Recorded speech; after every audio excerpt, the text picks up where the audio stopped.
Come with me. You need to see this yourself. That's what the old security guard said. Quiet, uneasy, like he wished he didn't have to be the one to say it. I just paid for our things. My wife had stepped aside to take a call. Nothing strange about that until this. I followed him, heart suddenly heavy for no reason I could name. We turned a corner near the dressing rooms. He pointed to a live surveillance feed playing on a back monitor. And that's when I saw her. My wife, the woman I had shared 17 years and 2 kids with, pressed up against the wall, laughing into the phone, flirting with someone else. Her voice carried through the thin wall.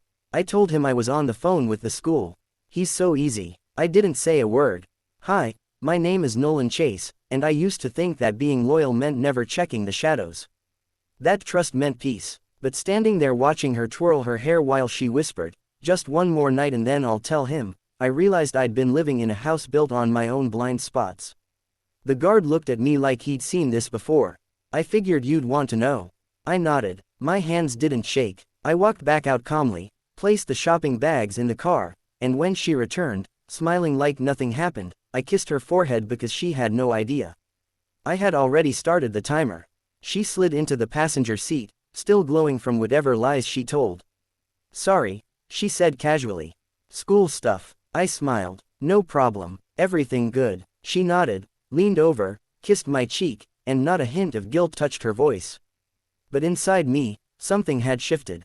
I didn't rage. I didn't press her. I observed. That night, I lay beside her in bed, wide awake, memorizing her breathing patterns. The way she clutched her phone under the pillow like it needed protection. I had questions, 1,000 of them. But I also had discipline. And that's what makes a man dangerous. Hi again, Nolan Chase. I spent 7 years as a military analyst before I ever entered construction management. You learn to see things most people don't. Inconsistencies, gaps, behavioral tells, and my wife, suddenly, she was full of them. The new gym bag she never unpacked. The mystery volunteer nights. The perfume that didn't match what she used to wear. The locked phone screen she used to leave open. But I said nothing. Instead, I rebuilt something quietly. A log. I tracked every outing, every excuse, every shift in tone. And then I called in a favor from an old friend, a digital forensic consultant I once helped through a custody battle. Within 2 days, I had access to every deleted message, every cloud-stored voice note. The voice I heard wasn't just hers. It was his. And the next file was a photo timestamped just 12 minutes after I paid for our groceries that day. She was in the store, but she wasn't alone. The photo stopped me cold. It wasn't the angle. It wasn't even what they were doing. Just a whisper of space between them. His hand barely brushing hers near the dressing room corridor. It was her face. Relaxed, lit up. That subtle half-smile she used to give me before we had kids, before bills, before life hardened around us like concrete. And now it belonged to someone else. I stared at it longer than I should have. I'm Nolan Chase again, a man learning in real time what betrayal actually feels like. Not the movie version. No explosions, no shouting, just this cold, quiet nausea that starts behind your ribs and never quite leaves. I didn't confront her. I upgraded my plan. First, I hired a family law attorney. Discreet, effective, and trained in pre-litigation investigation. We opened a folder, built a timeline. Next, I met with our financial advisor and asked one simple question. If a marital asset is being moved in secret, how early can we trace it? His reply depends how clever she thinks she is. Turns out not very. She had been siphoning off small amounts from our joint account, transferring to a private debit card under the name of a fake LLC. The name of the LLC matched his initials. I didn't flinch. I signed the documents, froze the joint accounts, transferred the house deed, legally protected through a clause we'd signed years ago when my father co-signed the loan. She couldn't sell it, couldn't leverage it. She didn't know yet, but I had already erased the safety net she thought she'd stolen. And in 3 days, she'd walk into the meeting that would change everything because I invited them both. I reserved a quiet conference room at a downtown co-working space. Clean, professional, forgettable, 2 chairs across from mine, 1 legal pad, 1 envelope. She thought we were meeting a potential investor for my business. He thought he was showing up to discuss expansion plans. Neither knew the meeting was with me. They arrived together, not holding hands, but close enough that the lie was no longer careful. He wore a blazer. She wore the same perfume I bought her for our anniversary last year. I stood when they entered. Her face drained instantly. He froze like a rookie deer on a rifle range. "Sit," I said. They did. I'm Nolan Chase again. And no, I didn't yell. I didn't throw the envelope across the table like in some courtroom drama. I slid it forward inside. Bank statements, text logs, photos, the LLC filing with his initials, her digital fingerprint on every transfer. She didn't open it. "I can explain," she whispered. "I'm not here for an explanation," I replied. "I'm here to end the story. You two started behind my back." He leaned forward, trying to sound calm. "You have no right to ambush us." I laughed. Not loud. "Just once. You ambushed a marriage. I'm just returning the favor legally." Then I stood. "I've already filed for separation. The house is frozen. The bank account is under investigation for fraud. And you," I looked at him, "should probably call a lawyer before the IRS does." She was shaking now, not from fear, from finally realizing I wasn't bluffing. But what neither of them knew was that someone else had been watching this play out quietly, and she had just booked a flight. The someone else was my sister, Rachel. Divorce attorney, single mom. Zero tolerance for betrayal, especially when it involved me. She booked a flight the minute I sent her the files. No questions, no lectures, just one message. "Don't let her spin the narrative. I'll be there Thursday." And she was. Hi, Nolan Chase again. Watching my world burn slowly and learning how to stand in the smoke without blinking. By the time Rachel arrived, the first wave had already hit. My wife tried to regain control, texting mutual friends, feeding them some vague story about emotional distance and misunderstandings. Not cheating, not fraud, just unhappiness. But I'd already sent the truth ahead of her. Facts, documents, proof.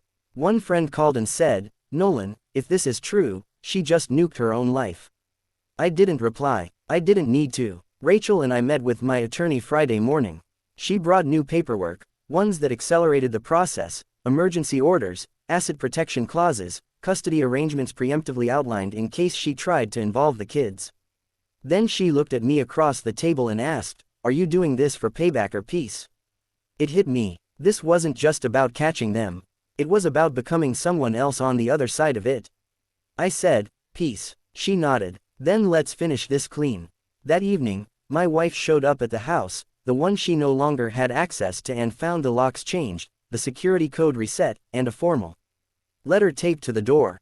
She stood on the porch for 10 minutes, didn't knock, just cried into her hands, but the cameras caught everything and the footage would matter more than she ever expected because on Monday morning, her employer would receive it. Her employer was a private healthcare group and their ethics clause crystal clear. Any employee involved in financial misconduct, patient trust violations, or reputational harm may be subject to investigation and suspension. She didn't just cheat. She used the company's travel card to pay for 2 of their weekend trips booked under a training conference that never existed. And I had the receipts. I'm Nolan Chase again, and if you're wondering whether this was revenge, you're not paying attention. This was accountability. Nothing more, nothing less. When she was called into HR, she tried to spin it. Said I was retaliating. Said it was marital drama spilling into her professional life. But policy doesn't care about feelings. It cares about evidence. She was placed on immediate leave, investigation pending. Her voice message to me that night was 6 minutes long. Started with blame, then begging, then silence, and then finally rage. "You don't get to destroy me just because you're hurt." I didn't respond. I was sitting with my kids watching a movie, something we hadn't done in months without her mood swinging the room sideways. They laughed, ate popcorn, sit, steady, and that's when I knew this was the life I'd protect, not the one I lost. The next day, I met with my lawyer and Rachel one last time. Everything was in motion. Division of assets, custody, petitions, protection orders. But then Rachel pulled out one last file. She slid it across the table. "You ready to see what he's been hiding?" she asked. I blinked. I thought we got everything. She shook her head. "Not this." What I saw in those pages changed everything. Because it turns out he didn't just betray me. He betrayed the wrong family entirely. The file Rachel gave me, it contained records from 3 states, public databases, court filings, and something that sent a chill down my spine. A restraining order filed 4 years ago by another woman under her maiden name against him. Same man, different city, same patterns. It accused him of coercion, financial manipulation, and emotional abuse. The case never made headlines, settled out of court, buried, but it existed. And Rachel had it. I'm Nolan Chase again, and in that moment, I stopped being the man who just wanted peace. Because now it wasn't just about me. This man had a history. I made one call to her employer's HR department.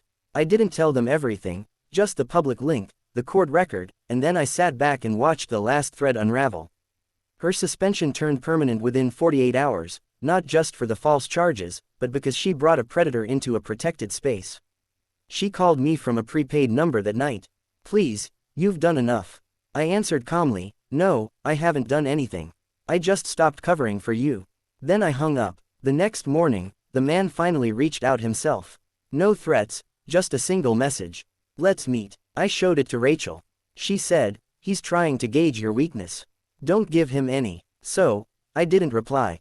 Instead, I called a former client of mine, someone who worked in private security and risk mitigation. He owed me a favor. Within hours, the man who thought he was just dating a married woman was served with a legal complaint and a cease and desist tied to financial entanglement and prior conduct. His silence after that spoke louder than any apology. But there was still one final moment left because my wife had just requested to see me in person. She arrived 10 minutes early. No makeup, no rings. Just the same woman I'd married 17 years ago, only now stripped of the mask she'd worn for the last 2. We sat across from each other in the same cafe where we once chose our kids' names over coffee and pancakes. She looked exhausted. "I know I don't deserve kindness," she said quietly. I didn't answer. "I didn't think you'd find out," she added. "Not because you're dumb, just because you trusted me too much." I nodded once. "Hi, Nolan Chase again," sitting across from a ghost in my wife's body, realizing that the real betrayal wasn't the affair or the lies or even the money. It was how easily she gambled as for someone who wouldn't even defend her once things unraveled. She reached into her purse and slid something across the table. "A photo. Our wedding day. You can tear it up, burn it." I just didn't want to be the only one looking at it anymore. I stared at the photo. 2 kids smiling at forever, completely unaware how fragile that word really is. Then I folded it and placed it in my jacket. "I'm not here to punish you," I said. "But I'm also not here to save you." She bit her lip. Tears finally came. "Will you ever forgive me?" I stood up. I already did. That's how I let go. She didn't follow me out. She just sat there crying over the version of her life she never thought she'd lose. I got into my car, turned on the engine, and drove home to my kids. Home to truth, not revenge, just clarity. Because the difference between a storm and a reset is what you choose to build afterward. And I had already started.